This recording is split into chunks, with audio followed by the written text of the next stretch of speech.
বিশ্বাস করেন কিনা জানি না, যারা বিবাহিত পুরুষ, যারা বিয়ে শাদী করেছেন, তার বউ দুপুরবেলা যদি ফোন করে কয়, জান তুমি দুপুরে ভাত খেয়েছো, সকন্দে ভাই আপনার কি ভালো লাগবো, আপনি কল্পনা করতে পারবেন না ভাই।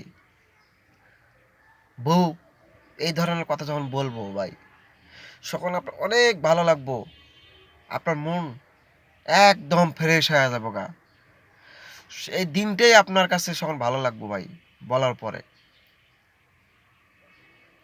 এই ধরনের কথা সব বোনেরাই তার স্বামীরা যদি বলতো, তার স্বামীরা তার বউরে অনেক ভালোবাসতো, চাওয়ার আগেই তার মনের আশা পূরণ করে দিত। তো দুর্ভাগ্য কথা ভাই, এই ধরনের কথা এখনকার মেয়েরা বলেই না। এখনকার মেয়েরা বলে কারে? প্রেমিকারে, জানু তুমি এখন কোথায় আছো, জানু তুমি এখন কোথায় আছো, তোমার সাথে আমি দেখা করব, মিষ্টি কথা বলে। ঠিকই, তার স্বামীরে বলে না।